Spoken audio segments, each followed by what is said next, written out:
she was walking from the train station to her home in the Chikusa ward of Nagoya. And it was a walk that she made pretty much every day. She was only 300 feet from her house when a man pulled up in a van and got out to ask her for directions. Wanting to help, she stopped to talk to him, and then he and two other men grabbed her and forced her into their van. Her body would be found dumped in the mountains the next day. So Rie's backstory. She was born in Aichi, in Japan, on July 21st, 1976. She was an only child to her mother, Fumiko Isakai, who had become a single parent when Rie's father died when she was 2 years old from leukemia.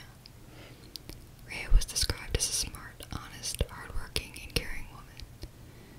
Her mother had talked about how her and her father dreamed of owning a house before he died as Rie grew up, so it became Rie's dream as well.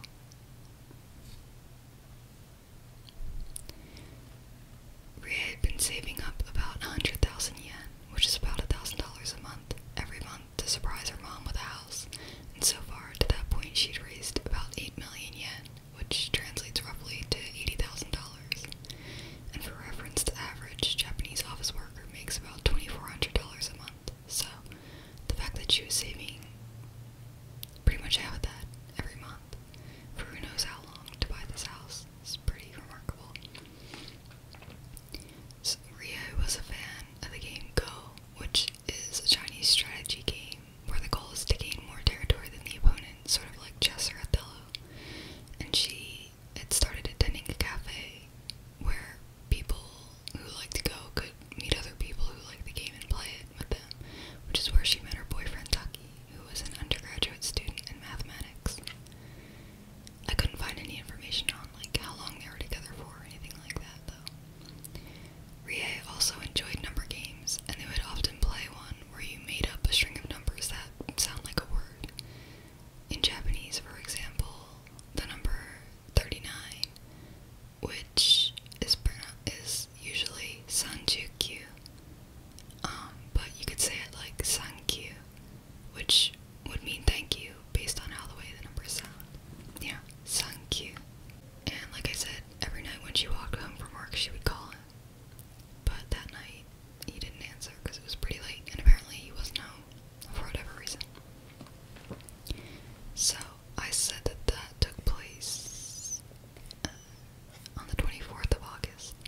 On August 17th, a 40-year-old Kenji Kawagishi, who was unemployed and living out of his van, posted on an underground bulletin board site called, this is a rough translation of the name, by the way, roughly translated it was called Dark Employment Security Office, which many people used to discuss recruit and plan for various crimes that they wanted to commit. Kawagishi posted something along the lines of, quote, "I'm out of prison and living in my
And as I said in the beginning, they spotted poor Rie walking home around 10 p.m., much later than she usually would have been. And it really honestly is just so sad that any other day she wouldn't have been out there to be grabbed by them, because, you know, she would have came home at like 6 or 7 or something, and probably there would have been more people around. But unfortunately that wasn't the case. So like I said earlier, one of them got out and pretended to ask for directions, while the other two came up and grabbed her, and the three of them shoved her into their van. And once she was inside, they handcuffed her and threatened her with knives to get them to give her money and an ATM card. They drove the van to a parking lot in the outer areas of Nagoya, where it was much quieter and no one was around to hear her scream. At first, Rie refused to give up her ATM PIN number, but after continuous threats and beatings, Rie told the three men her PIN was 2960, which in Japanese would be 2960. You know, 2960. Yeah. 2960. Kawagishi then tried to sexually assault Rie, but the other two intervened and stopped him. Which is surprising, because, I don't know, why would they care? They were planning on murdering her, so why did they suddenly gain a conscience when it came to that specific thing? So the attempted assault obviously scared Rie a lot, and that spurred her to try to escape, but she didn't make it. And that, her trying to escape, spurred all three men to just kind of go ballistic in trying to kill her. And a couple of the articles that I read were basically saying that they were trying to, like, one-up each other with their brutality. So, Kanda placed a bag over her head and wrapped packing tape around it to smother her, but that ended up taking too long, I guess. So, he grabbed a hammer and started hitting her over the head, while the other two, Hori and Kawagishi, started choking her with a rope at the same time. As a side note, it said earlier that they had knives. I don't know what happened to those, but some of the articles said that they hit her 30 times, while others said 40 times with the hammer, but suffice it to say they hit her a lot. Once she died, they drove to a forested area in Gifu Prefecture and dumped her body around 4 a.m. on the 25th of August. I don't know how, if they just like dumped it on the side of the road, if they dumped it in the trees, if they buried her, you know, that kind of thing. I don't really know what condition her body was left in. I guess we can assume they just put her in the trees and left. They found in her wallet about 62,000 yen, which is around $600, which they split. And then they drove to a convenience store and decided to use Rie's ATM card to try and withdraw the 8 million yen that she had in her account. But it sucked to be them, because the pin that she gave them wasn't the right one. It didn't work. And apparently, in that number game that I was talking about earlier, the number she gave them translated basically to I hate you. The way that worked is that you could read it as Nikumuwa instead of the Nikkyurokusero that I said earlier. And Nikumuwa means I hate you. So even though they got the money in her wallet, she ended up being able to protect the savings in her account, which again was about $80,000. So the three of them were obviously disappointed, and they decided to meet up again the next evening to try and do the whole same thing again, grab another woman and rob her in Nagoya. But in the afternoon of the 25th, despite having said multiple times that they wanted to get away with the crime, and obviously having killed Rie to that, like, for that whole point, Kawagishi ended up calling the cops and confessing. And he told them everything, what they had done, where to find the body. But if you think it's because he was guilty, it wasn't. Because basically in Japan, if you surrender to the police before you become a suspect, that means you're exempt from getting the death penalty. And apparently he just told the police that. He was like, yeah, I just don't want to get the death penalty, so here I am. It's sort of like a plea deal, I guess, except it's like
defense attorneys argued that the three men should not be punished by death because the crime was carried out in an atmosphere that disabled the bluffing men to say no to each other, whatever atrocious act might be proposed, and because Rie's death was accidental and could not be said to be so vicious as to result in capital punishment, given the sentences handed down in similar cases in the past. Honestly, if wrapping someone's head in a bag, suffocating them with a rope, and hitting them in the head with a hammer 30 to 40 times isn't brutal enough, then I don't know what would be. And I just can't help but laugh at the crime was carried out in an atmosphere that disabled the bluffing men to say no to each other, whatever atrocious act might be proposed. Because, first off, they stopped Kawagishi from raping her when he wanted to, so obviously they could say no to that. On the other hand, the whole idea of like, oh, they were just men beating their chests at each other, like that's so stupid. Anyway, during the trial sessions, the three men often got into arguments with each other. Kanda made fun of Rie and called her a liar in his blog, which he started in order to reveal what he claims to be the true story of this case. I don't know how she could lie, she was dead. Kawagishi said that Rie was just unlucky, which is true. Seeing the defendants far from apologetic, Fumiko said that their words were unbearable, but she added, quote, "It might be better than superficial apologies." The defense tried to argue that Kawagishi at least should be let off from the death penalty, since the police wouldn't have been able to find Rie's body without him telling them, and the case would have gone unsolved, in their opinion. But the prosecutors demanded capital punishment for all the defendants in their closing argument, which was on January 20th, 2009. They insisted that the court sentence Kawagishi to death despite his voluntary surrender, because he was unrepentant, and the police would have been able to arrest the three without his surrender, which, I mean, doesn't seem like they tried that hard to hide her body or anything, so I agree with that, personally. And finally, on March 18th, 2009, a year and 6 months after the trial began, all three men were found guilty of the murder of Rie Isekai.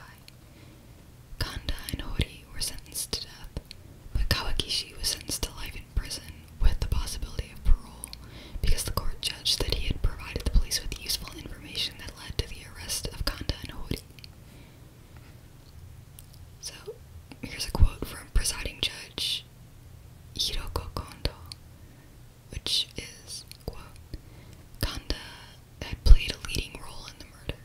Their motives for the crime left no room for leniency, and that capital punishment was the only option, even after considering that there was only one victim, because their criminal acts were extremely merciless and heinous and deemed to be a serious threat to society." And a lot of newspapers in Japan had a lot to say about this, and most of that was in favor of the judge's ruling, because they all thought that capital punishment should be held back. Like, I guess it should be the worst case scenario, or like the last resort, you know what I mean? I've got a couple of those quotes written down. The Asahi Shimbun and the Mainichi Shimbun claimed in their editorials that most people would be supportive of the judgment. I guess those 318,000 people who wanted the death penalty don't count as most people, in their opinions. The Nikkei